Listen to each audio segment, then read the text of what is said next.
This month, I'd like to thank our new Patreon founding member subscribers who have just signed up. We have Mike Griffin from Wing and Wave Design, who makes amazing stitching ponies. If you haven't, check him out. And we'd like to thank Stephanie from Beansy, New York, for joining and being a founding member this month. Thank you.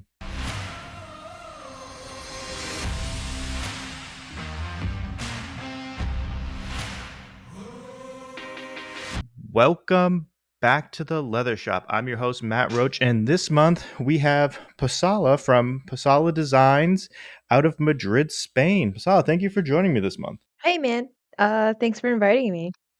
I am really excited because not only are you somebody I've known, you've been in one of my leathercraft groups before. You're in the Discord and Patreon channel, and you're also somebody I just really enjoy your work. I think it's very distinguished and I'll say elegant. So I'm really glad that we had a chance to chat. So tell everybody a little bit about yourself. Oh, okay, yes. Well, I guess, So, the fun part, it's probably the most like leading question ever saying, hey, so tell me your life story. holy crap. Yeah. So, just like, why leather? Like, how'd you get into it? Did you just stumble upon it one day, or is it something you've always enjoyed? I would probably start with like I've always loved creating things when I was young, like as the earliest memory that I know of that I can think of is like just drawing, like pencil, paper, crayons, whatever my family gives me. Like I used it, I drew anything and I loved to create.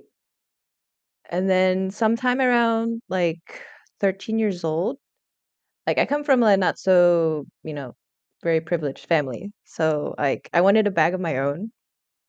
So I took some hand-me-down jeans and I cut them up and made my first bag at the age of 13.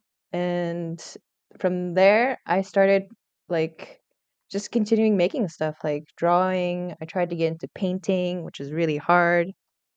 And in college, I decided to study illustration and design, but because of like my family was like, you can't make money off of that. You can't, there's no career with that.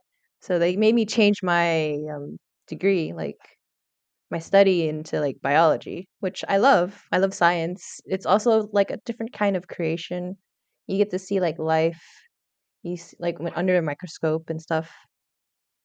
And I also took like an anatomy class and it was like really cool, kind of weird a bit, but it was like really cool to just see like all the details of like the human system, the nervous system and everything. But sorry, I'm just going on a bit of a tangent now. No, you should. That's what it's about. You go on as long of a tangent as you want, because I think that It's like, how is this even related?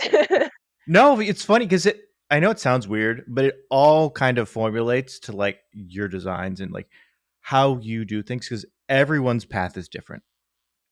No one got into leather the same way, and I think that is what I find fascinating personally. So I finished my biology degree, and while I was in college, I was helping out at a kind of like a seamstress shop in Buckhead, in Atlanta. So, because I'm originally from Atlanta, and at that shop, I was helping out in the front area because most of the people there don't really speak English because it's like part family, part like friends of family who ran it. And I was helping there, and I also got to work with a lot of beadwork and fine hand work, like with sweaters and sewing and a bunch of that stuff. So I would say like a lot of my pattern making and stuff came from that. Like the basis of it is from that, like the foundation. And after I finished college, I kind of like took a year off and started skating around all of the USA, basically like north and east on the no, north and south of the East Coast and then north and south of the West Coast, like from California to Washington to Oregon. And like I had like a leather suit that I would skate in, like because I did it downhill longboarding. and that leather suit would really often get like holes in it. So I would like my first introduction to leatherworking is basically patching those holes and learning how to do it. Like I had no stitching irons, I had nothing like that. I just had like this thing that helps you like it's a needle kind of like a with the handle like an awl, but it had thread in it. So I don't know what it's called. I just found the tool, but I used that to like patch up my leathers. That's pretty And fascinating. that's kind of like a weird way to get into it. I think it's funny because it's also different. But I think what's fascinating is not only do you have a science background, but you also are a longboarder, and that is what led you into kind of the field that you're in, which is really fascinating to go from the hard sciences to longboarding to leathercraft. That's a cool transition. Yeah, it's like I don't know, it's like this small niche of like longboarding because at that time it wasn't super big yet. I think like era 2011, 2010 before it exploded into like 2012 or maybe I don't know, but somewhere around there. I just got into it, and I met my husband longboarding as well. And what was I trying to say? I mean, after we moved and I was still skating here, my father-in-law had some tools for leatherworking because he likes to do like random hobbies of like so many different things I can't even begin to explain. Like he collects old cameras because there's lots of antique stores, like markets in Madrid. Yeah, So he would collect old antique cameras, pens, just like random knickknacks. But it's like super cool. He's a very unique guy. I like him a lot. But he I introduced me to like the nicer part of leatherworking with like the stitching irons and stuff like that. so he must love that you do this now because he's probably going over saying, "Hey, Possala, can you do this for me? Can you make this holder for my camera or my camera strap or a pen case?" Or he probably loves that you have all these tools that he can use and have nice things. Well, I wouldn't say he could use the tools that I have because we moved. We're no longer in Madrid. And before that, he lived in an apartment like separate from ours. So if he wanted something, he would have to come over here. But he's always busy. Well, So unfortunately, that's still pretty cool, and I actually can appreciate longboarding because I used to love skateboarding when I was a kid, and I had a longboard at one point because where I grew up Mhm. had a lot of hills. So you could essentially just longboard everywhere and just fly through the city, which was awesome. So that's really cool that that is kind of what transitioned you to how you sustained a career in leathercraft, which is awesome. So you do this full time, and how many years have you been doing it full time? Mm.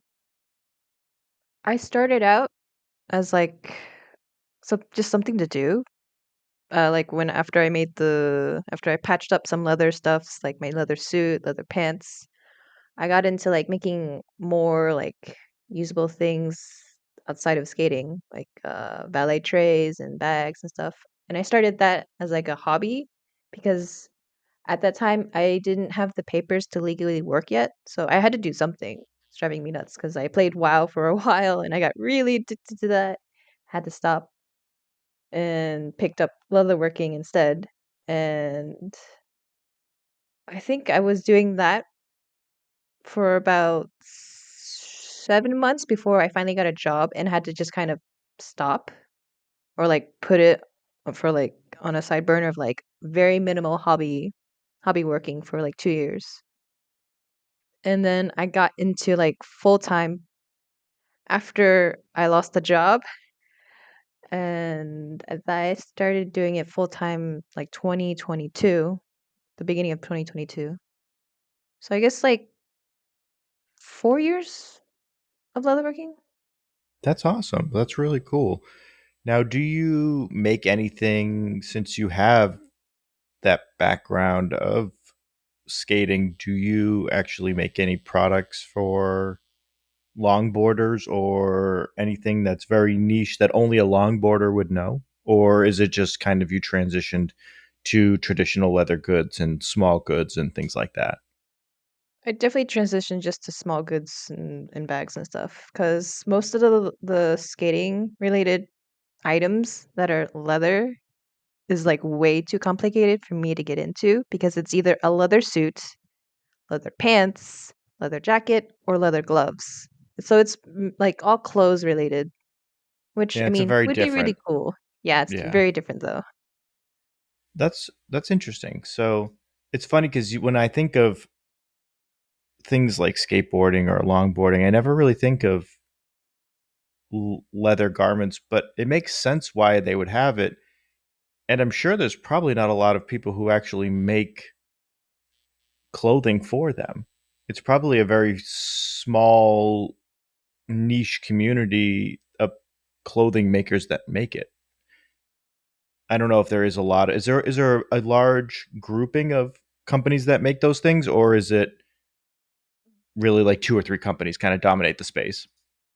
I've been out of the hobby for about like 5 years, like a bit of a while out of it. And at that time when I was like kind of competing and traveling, there were about like two or three, a very small handful, like not that many. And there was one that everyone always wanted to get because it's like American made and they made motorcycle suits as well, but they also tailored specific ones for like longboarding, which has like more Kevlar for more flex because you need to like tuck, you need to get a Yeah, little tight and stuff.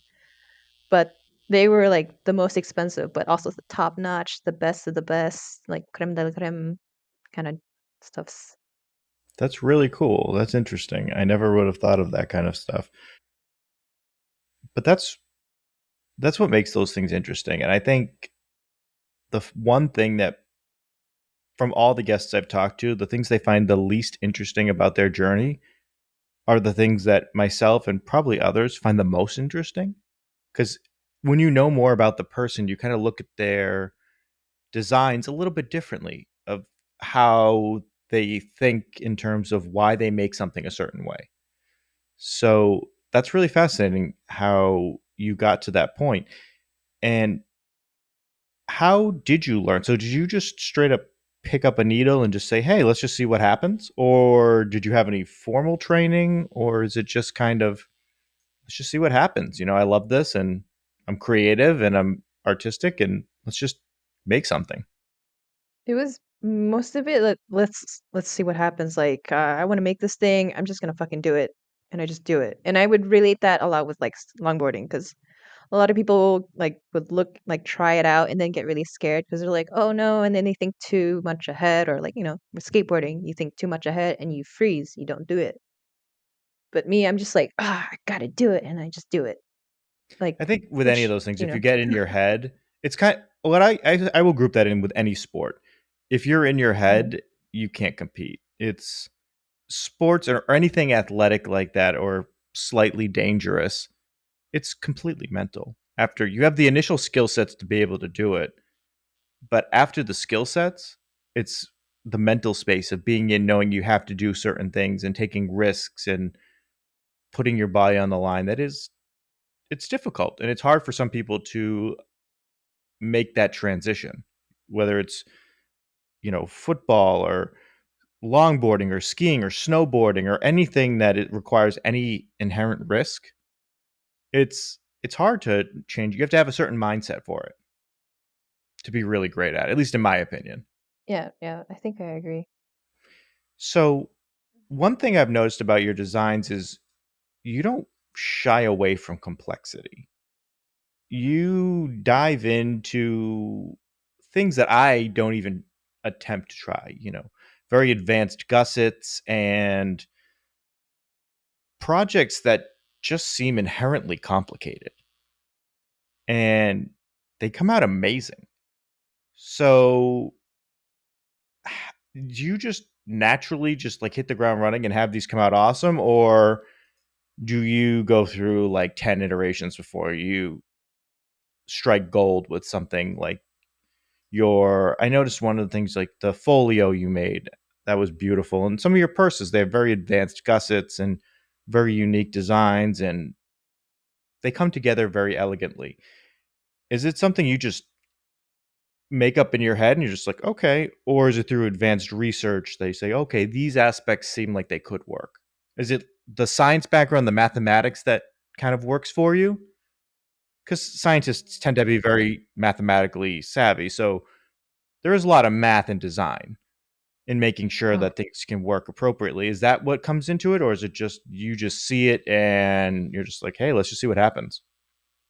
I would have to admit that math is not my strongest point. Like I've had classes up to like calculus, and I had to retake calculus twice because I'm just not that excellent in it. But I think you're the most of first my science person that didn't love math. And I even work in the sciences.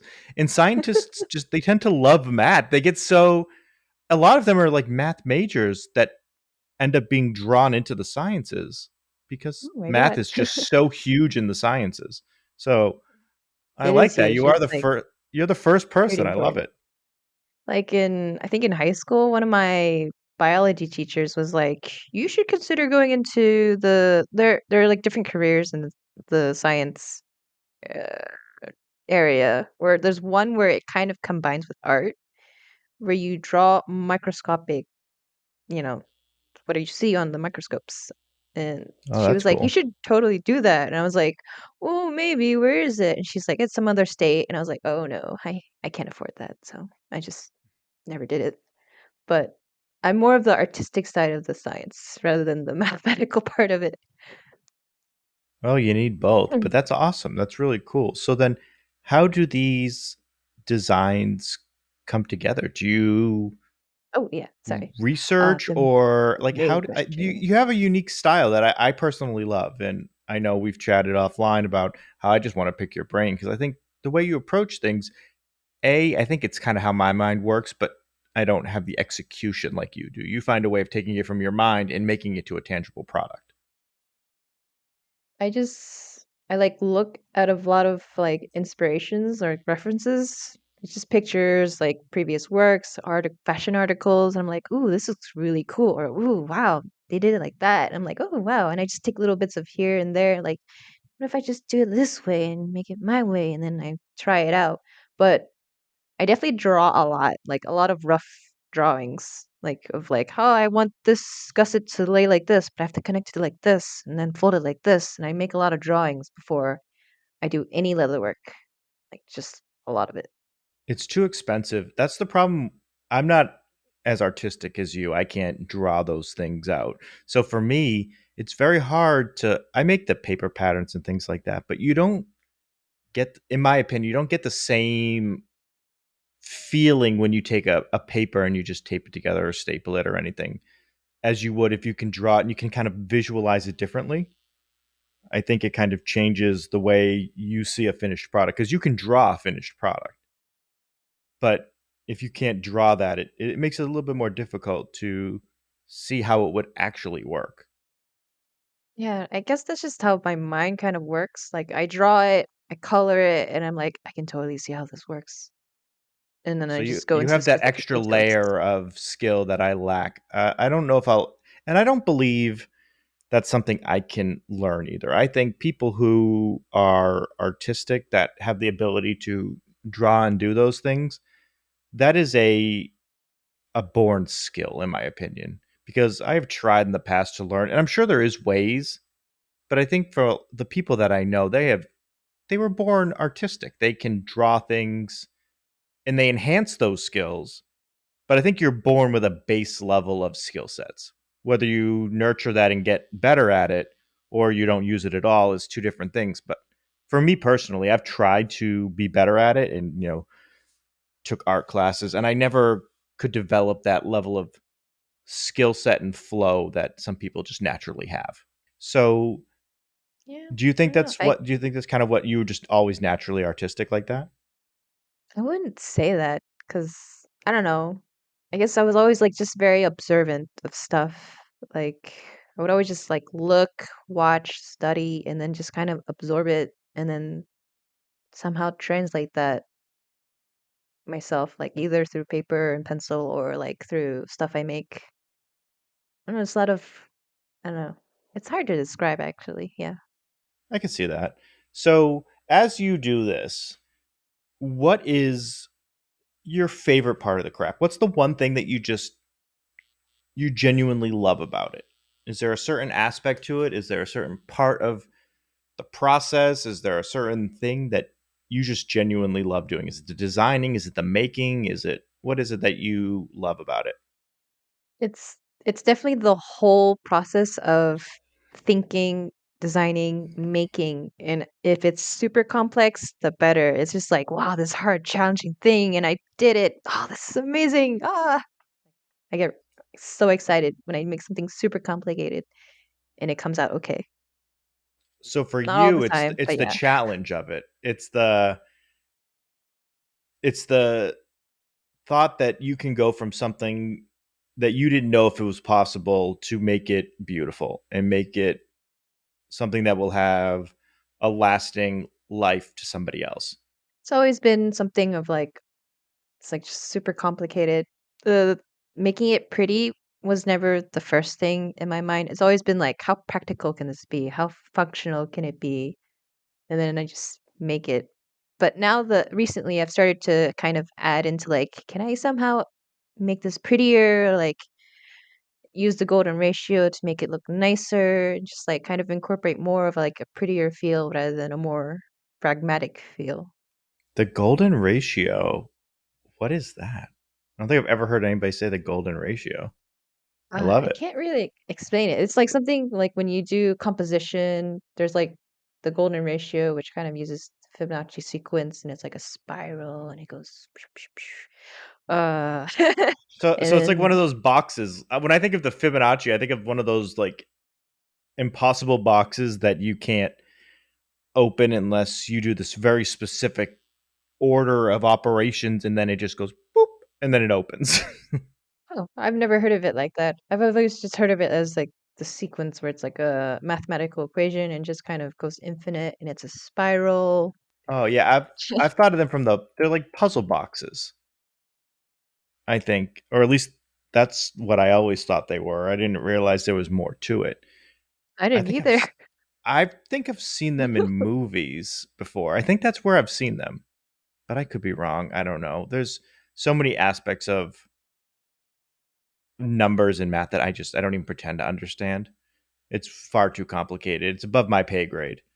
So so you just love the whole aspect of just going from start to finish. And that is really kind of cool. Now, since you've been doing this for a while, what would you is there one thing you would tell Possala from day one that you know now? What would you look back and say, hey, this is what I do differently? This is what would be the most useful thing I could tell myself. Hmm. Hmm.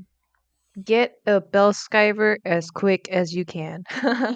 I'm learning that.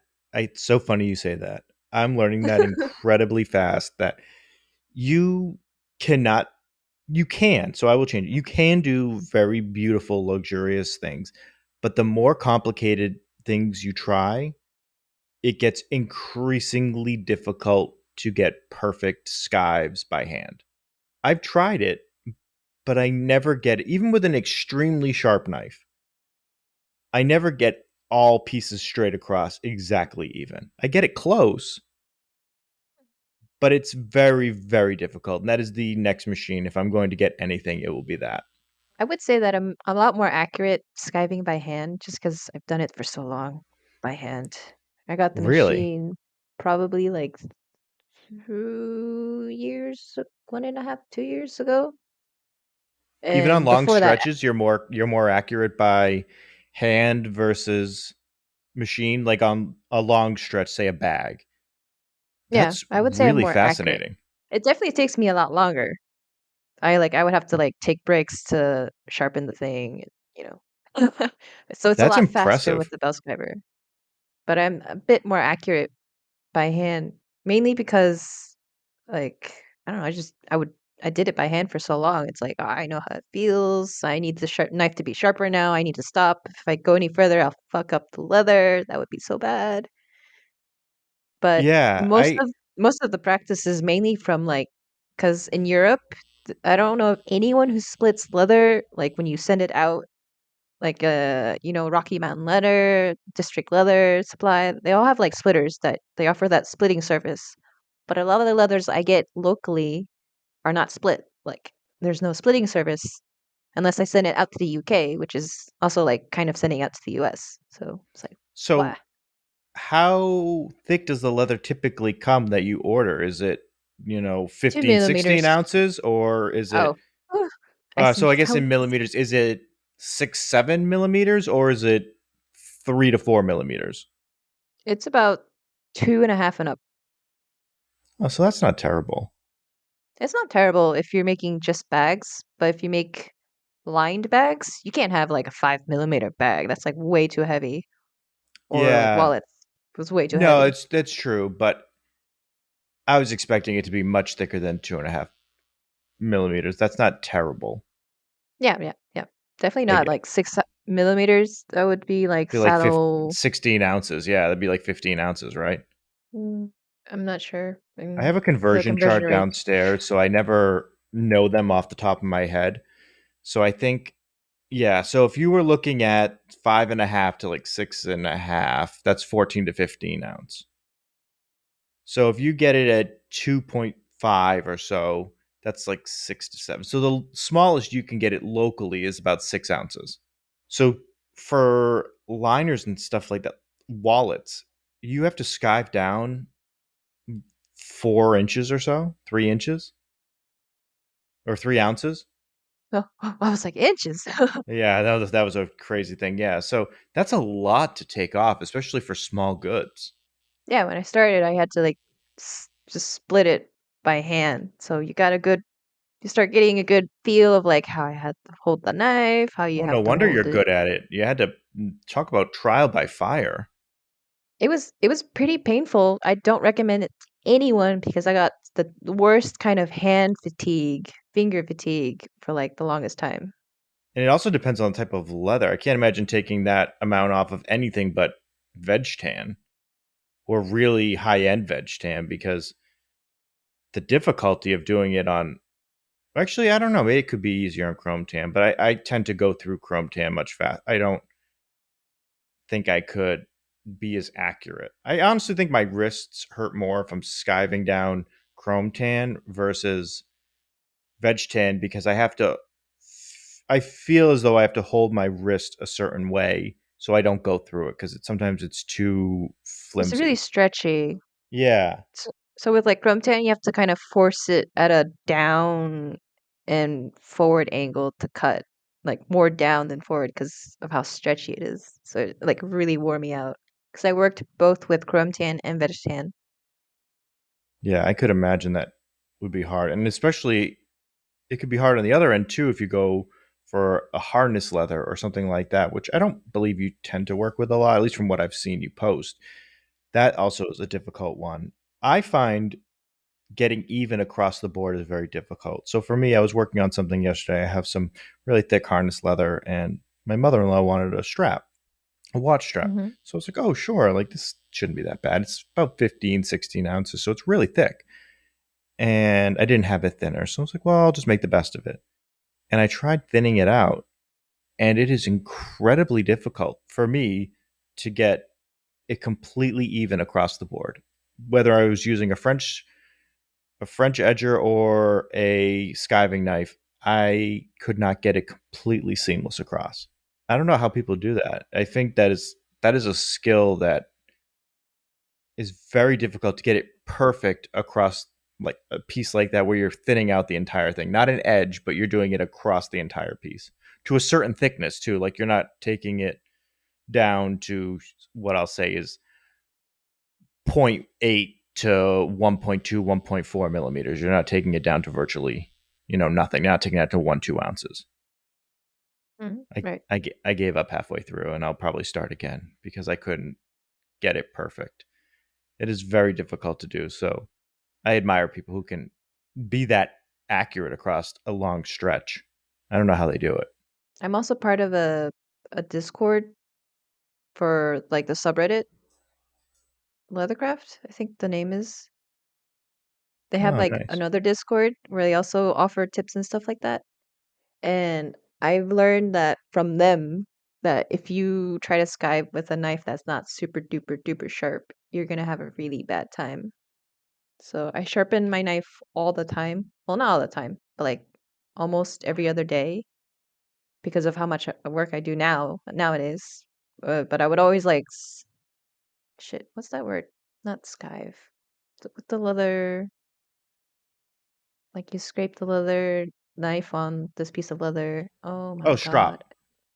Yeah, strop. So I Yeah. always strop it after each cut just to keep Yeah, I it do a sharp. lot of stropping. You know, what we should do is convince those people to come over our Discord because our Discord has us and we're a great time. So they can chat with us. We should convince them because I think we're a much more fun time than over there. Although I know nothing about that group, but I digress. This one Clearly you does have to more. have like This one you does have more to calls. It's a lot more fun. yeah, we have our weekly calls, which I honestly love talking to people. I think you learn more from actually talking to somebody when they explain things versus when they type it out, especially on a craft. I personally think, yeah, it's difficult to explain typing, the hmm intricacies of things you do. And that could be just how I learn differently too. I'm not saying that that's what works best for everybody, but I find when I chat with people, they can I understand it better.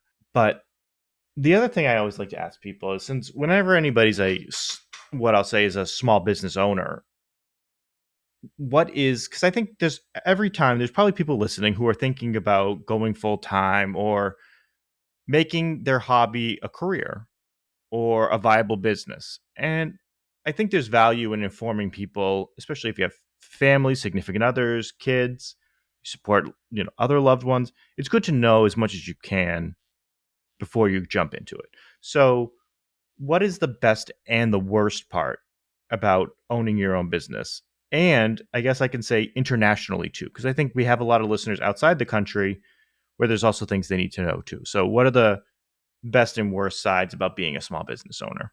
Best side, I guess being able to legally sell your stuff, like trying to get sell your stuff into stores, because you can't do that here in Europe. I found that Uh, fascinating. When you told us on the call last week, I was like, hold on. Can you can you go back and explain that? That makes no sense because in the States, anybody can do that. You don't have to be anything. You can just go sell your stuff to anybody. So how does that explain a little bit more how that works, especially for Spain and parts of Europe?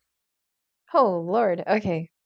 With my minimal knowledge of this sort of Or bureaucracy your of your commercial experience, I stuff, guess. Yeah. it's like very complicated, like super complicated. I know that when a store wants to stock your stuff, they will have to include VAT prices in it. And to include the VAT prices in it, they also they have to write like a bill, like a formal bill to you as like a brand or a business, so that when they report their VAT, because they have to report it like 4 times a year, along with like how much you earn, those VAT prices will get adjusted by the government. So if you're not a legal business that has a VAT number, because that's different from your normal tax number when you're like when you're working from somewhere, you get tax, like an income tax. But when Yeah. you are like doing business, you have to have a VAT number, a specific one. And if you don't have that, then the business doesn't get the write-offs and they don't want to work with you. Interesting. So that is, yeah, that is really interesting. So because here you can just do whatever you want. Yeah, there's like no VAT. There's like sales tax, but in the States, but there's no like controlled sort of what does VAT even mean? It's some sort of like tax on goods that I It's remember. more of an international thing because we don't really have that here. We have tax, but there's state, federal tax. It's what they call it. It's a value added tax. Yeah, Then I that's what it believe it's stands for. own. I think it's only Europe that has that. I don't know if there's places outside of the European Union that has that, but I believe it's just Europe, or at least what I knew was Europe. But it could be other countries as well. I can look it up to see where that is included. It could be all over the world, but I always thought it was just Europe. So, Yeah, it's that is something controlled in Europe. I know in Canada they have something that's kind of like that, but for their own system. So I mean, each country might have their own so thing. maybe they call it VAT, but maybe each one has a different understanding of how they do it. And it could be through a international organization. I'm not sure. I'm not a Because tax like accountant. if like an American wants to do business in Europe, they have to have an EIN, like a Oh EIN, yeah, some an sort of EIN number. Yeah, that's common here too. yeah, yeah. So that's the only thing you actually need to make yourself a business is you have to have an EIN number if you want to be an actual Hmm. business. So it's a Outside of lot that, easier. yeah, you don't have to have anything else. And you don't even need to technically have an EIN. You can be a sole proprietor and just be a person that sells under your own social security number. You don't even have to have an EIN number. At least I don't believe so. Most people probably do Well, because they're free and very easy. You get them within like minutes. They're not difficult to get. yeah. I'm not Uh, sure in like if you need it or not in the States for the EIN, but you need it here to do anything business related. so that's the best part. Or is that the worst part? Being able to sell, but the worst part is the bureaucracy of it or the difficulty? I don't really know. Honestly, like I haven't encountered a lot of best parts of this process yet because it's just so like a pain in the butt Yeah. and just like understanding the because like applying for it, you have to do a lot of paperwork and just trying to understand it because it's in like legalese but Spanish. So just trying to understand all of that. So it's just been a big pain, very big Yeah, well, pain. I could see that. I mean, it's also a different language, a different country. There's a lot more that goes into it because you have to be a citizen. And yeah, I'm sure there's so much that goes into those things, especially since it's not where you're formerly from. So I get that. I mean, that makes sense to me. Although I applaud you for doing it because I think that would stress me out. Not understanding the landscape of where I'm trying to sell, I would probably get so Hmm. overwhelmed and just be like, I can't do this. Probably just give Yeah, up. yeah, yeah. Um, That's something I kind of like go through once in a while. Like, oh, what am I doing? This is so much stress. Why am I doing this? Like, can I just take a step back and maybe not do this? But then I'm like, but I really want to do this, so I talk myself out of it like every time. hey, there's But nothing yeah, wrong it's with pretty that. stressful. I can imagine. So clearly, starting a business internationally very difficult. For anybody who's looking to do it, probably reach out to a tax accountant or somebody who can help you because that just seems extremely complicated. If you're in the Oh US, yeah, it's very easy. Just make your products and you can virtually sell them. But onto 100%. positive things, I would say, what is we talked I know you before you were talking about how the kind of the bell skiver moved the needle for you in terms of a machine. It was one thing that you would do. Was there a certain hand tool that kind of moved the needle for you in terms of this is going to make a big difference? This is amazing and made your life so much easier. A good knife. A good knife. So, what kind of knife do you use? Like, is there a certain brand or a type or something that you swear by or you use, or the type of metal or something like that? Yeah, I use Okada, which is like a Japanese brand. Hmm. Like that's I think is the name of the person who makes the knives is Tetsuya Okada. Okada, I don't know how to pronounce it, but that was my first knife because when I first started after borrowing my father-in-law's tools and I gave it back to him, I bought my own tools, which was an Amazon kit, and it's pretty terrible. Like the knife that I came with didn't cut the leathers I was using because I was using mostly when I first started chrome tan leathers. So it didn't cut. And I used scissors to cut because this thing didn't cut like anything. It couldn't skive like anything. It was like shaped like a Japanese skiver knife. Like the red handle knife with some character on it. Yeah, everybody's And had that one and it never works. I I hate it so much. Like it's, it just sucks. Like you have to sharpen it so often and then it only cuts once, and then you have to sharpen it again. But like not stroke, you have to sharpen it. It's like just a huge waste of my time using And it's it. not good. It's not good metal. It's yeah. There's Yeah, yeah. just it's frustrating.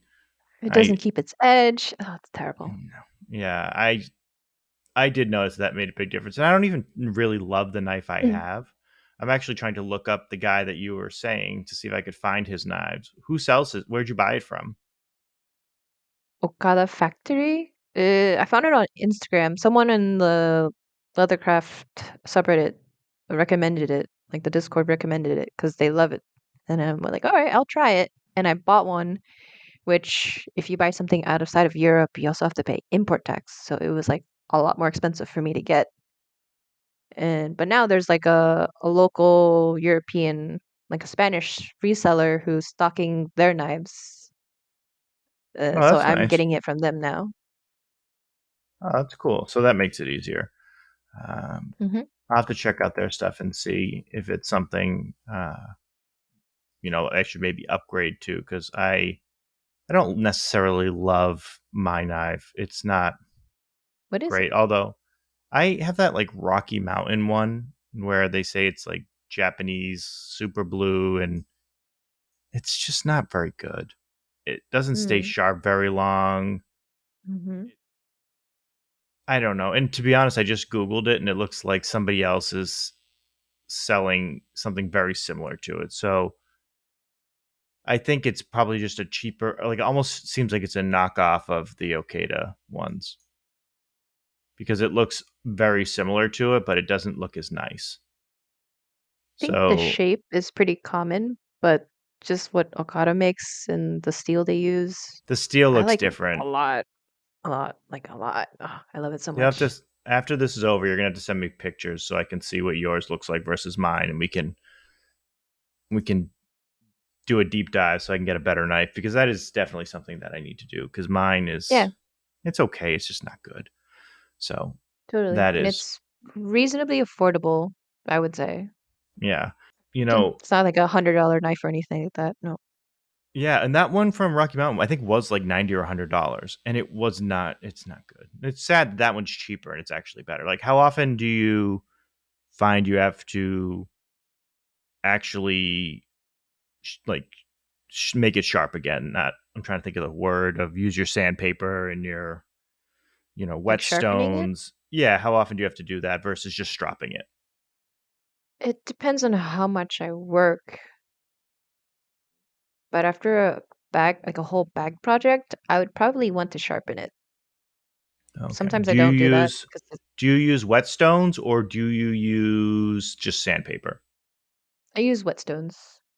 Ah, okay. So now we're talking. So what kind of whetstones do you use and what grits? Because that is Oh, something I do eventually want Lord. to get into, but I admittedly am not very good at it. So we are doing a sharpening thing on the Discord group. We're doing a video where Ooh. Tim, who does knife sharpening, Tim from Double Bend Leather is going to be doing a tutorial and showing and answering questions on how to properly sharpen knives, which is great.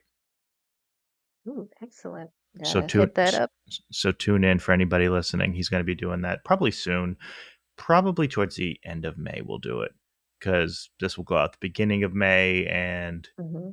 give people a couple weeks. So we'll probably do it at the end of May, um, along with a updated Sunday night chat lineup where we're doing different topics. But I'll get into that later.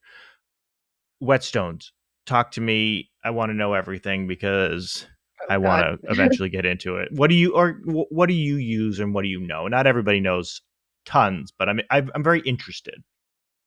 I used to have this whetstone I just bought from like restaurant, like where you buy restaurant shit, like pots and pans and stuff like That's that. really smart though because they probably use knives more than anybody. Yeah, I got something like that, and then I picked up a different one not too long ago. It's called Kingstone. It's in Japanese. I can't tell you more than that because it's in Japanese. I can't read it. but it has two different grits. It's like a stone with two sides. The top is like a 3,000 grit, I believe, and the bottom is a 6,000 grit. So the 3,000 grit I use for like if I have minor chips, very minor chips, I would use it. And then the other side I used to like kind of finish it off. But if I have like bigger chips, I would have to use sandpaper because I don't have any other stones at the moment for that. But I would use like a 600 grit sandpaper. Oh, so you have lots of grit. I mean, chips. I never really have chips in my knives. How do you get the chips? I don't know. I guess from just using it. Interesting. Hmm. Oh, I didn't know that. I did get one once, and I haven't really used the knife since because I dropped it. But that was my neighbor dropped it. He's like, "Oh, that's a really cool knife. Let me see it." And he dropped Probably it. from dropping it. It's like Yeah. a small chip on the corner sometimes that happens. I guess either from dropping it or like accidentally scraping it against the glass plate that I use. Oh, that could happen. Yeah, that makes sense. They are kind of fragile. That makes sense to me. But that's pretty cool, though. I I have so many questions now about all these like places that I want to look up. So you use 3,000 and 6,000. Do you ever go any lower than 3,000? Or Yeah, if the knife has like something I can't correct with a 3,000, I'll have to go lower. oh, so you have a lot of stones? Then it sounds like you have a stone collection. It sounds like Oh no, no, no. Just I only have that one stone and the rest I have to use sandpaper tape down on a glass plate. that is the one thing I do, and I'm not very good at it. The sandpaper thing. Everybody's like, "Oh, just use sandpaper," and I'm like, It's not I'm my not good. favorite, yeah. I'm not very good at it. I don't know if it's just me or maybe I'm the problem. It's me. I don't really know. Like, how do you sharpen it? I don't know. I'm wondering how many people are sitting there thinking about Taylor Swift after I said it's me. I'm the problem. It's me. But what I do is I don't actually think I tape it. I just kind of put water on it and it kind of gets stuck to my granite and I work off of that. I do hold it like tight, but I don't tape it. I think I put granite on the corners just to kind of hold it in place. I haven't done it in a while. I sent out all my knives to Tim and he sharpened them all because he's such a lovely man. It's like the So best case scenario, just sending it to someone else to deal with it. well, he does it so quickly and he's just so good at it, and I'm only going to screw it up. Some of mine you couldn't even cut butter with, they were completely just dull. Ooh. So I'm very good about stropping it. I do strop it all the time. But Hmm. apparently you can overstrop, he said. I didn't know that. I Oh learned wow. something new. You can't understrop, can't overstrop. You just got a perfect strop. How do you So how do you overstrop? that I don't know. I meant to ask him, and then he's just like, "I'll explain it all." I go, "Okay," and then I All kind of right, just went on with my merry way, we'll wait figuring for he's that just then. yeah. So at the end of the month, he'll answer my question that I had a month or so ago because I was like, "Wait, how can I overstrop? That doesn't make sense to me." I guess it's possible. You could recorrect the edge or the angle by stropping it. I don't know. Yeah, I'm I just guess. making that up. That seems feasible to me, but I could be completely wrong. Uh, but in terms of you, where do you see yourself and the business in the next decade? Wow. That is the Wow. big philosophical question that I can't I can't think about that. It's just like I have to keep myself sane by focusing only on the short term goals. I know. And Otherwise, like, oh, not many of us actually think 5 years out. I usually just live day to day with kids. I think you just hope they come home and don't try to like kill you slowly. So I just live like day to day. But yeah, 5 years. If you could have your ideal situation, where is your brand and you? You know, are you right next to Louis Vuitton somewhere in France, or what are you doing?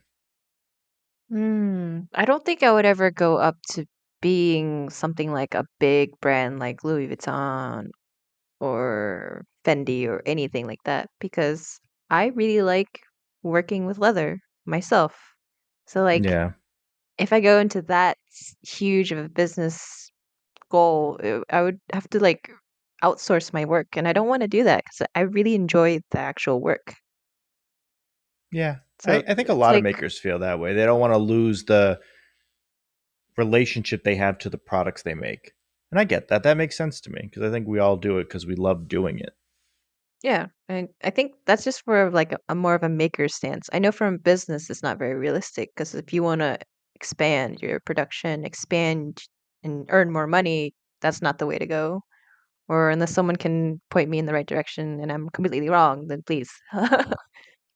Yeah, no, I mean, I get that though. I mean, I think you want to be able to still make the goods. And yeah, it's the time versus profit versus it's a very difficult tightrope that I think a lot of people walk because to grow, you need to expand.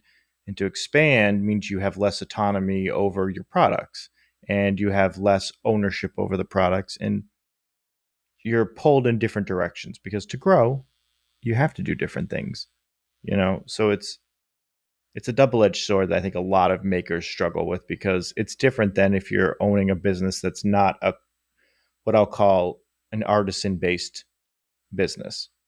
You know, it's different if you're running a bank. You're not making the money. Well, you're making money, but you're not actually sitting there designing the money one by one. So I Designing think the it, money. yeah, so it's very different, you know, I think doing that. So I understand that. I think that's a very common thread for a lot of people. But what about you? Not the maker, just Possala. Where are you in 5 years? Hopefully still living and being healthy. That is probably the most emotionally healthy response you could have.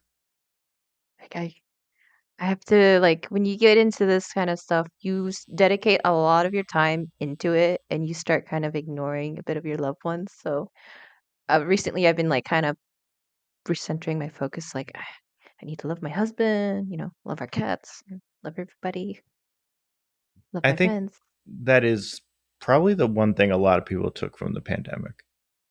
I Hmm. think we all, and I speak for myself too, I think objectives and goals and priorities change.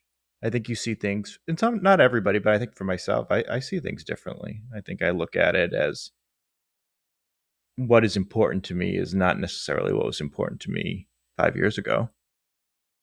I think you want things a little bit differently. And it sounds like do you think the pandemic played a part in that, or was it just you kind of just came to a Hmm. conclusion one day and you're like, you know what, like family and friends and loved one, they're the most important thing. That's what I need to focus my energy on. I don't think it was the pandemic that made it like pointed it out to me. It was when my husband was like, he brought it up once to me. He was like, we don't really spend that much time together, and I feel like you're ignoring me.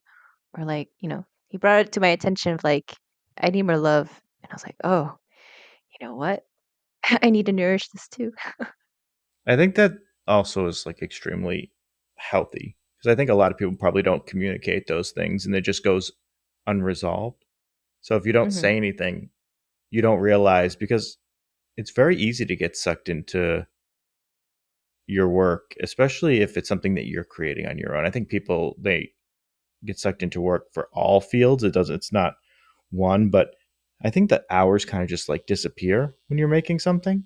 You know, you can be there. It's that old meme where somebody will say, "Hey, I'm working on this," and then it'll be 3 o'clock in the morning when they're like done working and they have to go to work the next morning. You know, I think when you're making something, the time kind of just flies away. Yep, So it's yep, yep. very easy to miss those things. And honestly, the people who are closest to you are the ones that can easily get hurt the most because let's be honest, it's the comfort thing. You know, it's the reliability. You know, they'll be there. So, Yeah, you I know, found myself working like 3, 4 a.m. and then I wake up really late and I don't see my husband and then he's like finished from work and then I'm like working again. So it just got to a really bad cycle of like I need to change how I work, how much time I dedicate. that's the other 'Cause, hard thing too. If you don't have a set schedule, it's very easy to fall into weird patterns mhm. because you don't have any reason to get up early or go to bed or there's no accountability. You don't have to be there or you risk losing your job because your accountability is just making products. Yeah, So the yeah. And outcome, you're just outcome based. You're not arbitrarily. time based. Yeah, it requires a lot of self-discipline and just keeping yourself accountable. Yeah, I try to do that too. And I think, for a while, what I was doing too is I was doing like lives after I finished work for like 30 minutes just to keep me still working on things that I like, but just the act of going to the bench, even for, I know what I, because it's very easy to just throw away 30 minutes or an hour. You can say, oh, well, I got to go do this in an hour. I'll just watch TV or go online and just kind of just kill the hour. Hmm. So for me, it was easy to just use that time to be productive and actually sit there. So if I go to bed early or try to keep to a schedule, I don't feel like I'm giving up on working on things that I enjoy or things that are continuously moving me forward, because it's very easy to go a week, a month, especially when it's not your full time job of doing it. You can kind of just like put it on the back burner. And I know it's different when it's your full time job, but it's all about the structure of it, I think, Hmm. of finding something that works. And I think families are a good thing to kind of keep you in order because it's easy to base things off of each other. So I think it's nice when you have somebody else, you can say, all right, well, we'll work the same schedule together or we'll do these things together. And it's a nice pattern to be in, if that makes sense. Yeah, yeah. But yeah, I mean, I think that's the most important thing is focusing on yourself, because I think a lot of people just ignore those signs. And you see so much burnout too. I think in terms of the Hmm. craft field, but also across all fields, you see a lot of burnout where people, they're just, and a lot of people have left the leathercraft field. I think they were pandemic people, Mm. where you saw like an influx of used tools and machines, which is great for the people who decide to stay because we can get them very cheap, which is awesome. Uh, one of the Yeah, one of the domestic Discord sites. one of the people in our Discord group, she got a brand new Cobra for like $1,700 or $1,800, never used, which Ooh, is amazing because wow. if you can get a brand new class 26 for under $2,000 brand new, and you can pick it up and not pay like shipping, that's amazing. So there are people who are just completely just getting out of it and not doing it, which is good. But also, I think burnout happened where people realize they can't maintain two at the same time.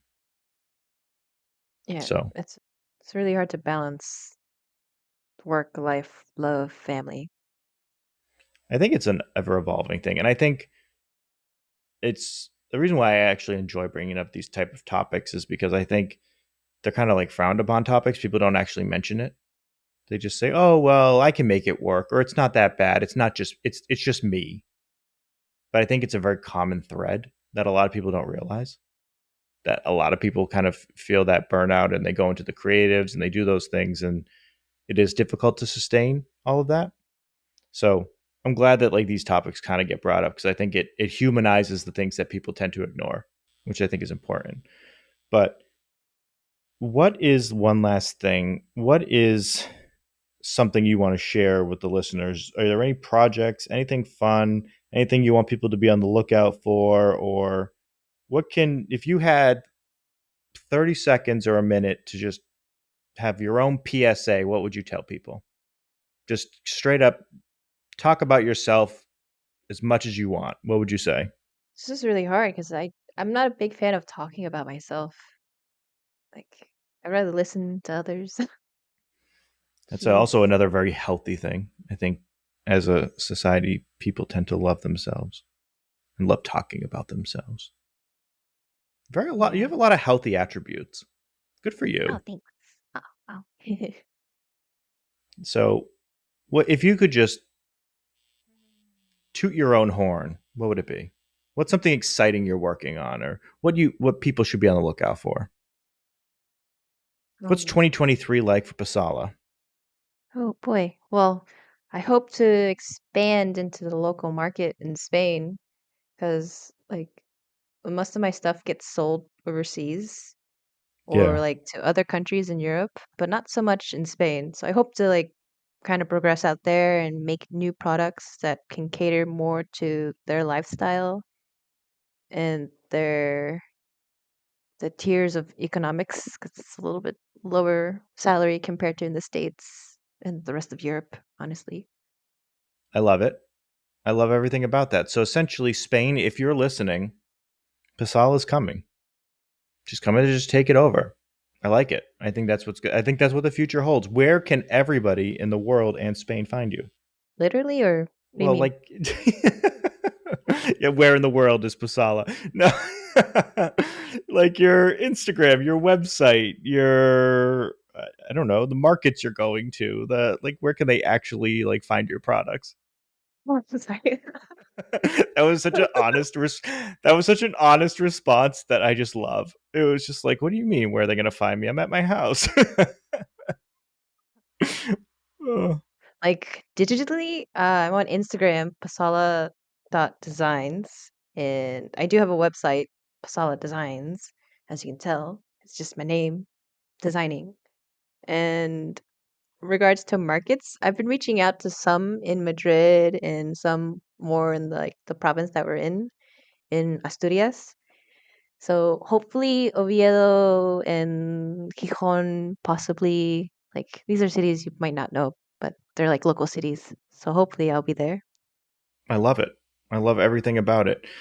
And as always, you can find us at Leather Shop Pod and leathershoppod.com and wherever you listen to podcasts. And you can also find us on our Patreon and Discord, which we shamelessly plug because I just love the people.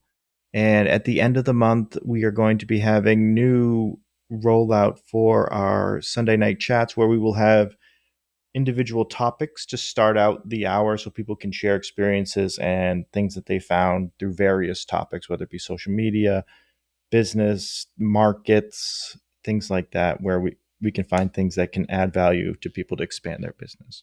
So be on the lookout for that. We will share that on social media and the website. And Pasala, thank you so much for joining. It was really a great time, and I hope we can have updates from you in the future because I think it would be really great. Thank you for having me, Matt. I'll try to keep you updated.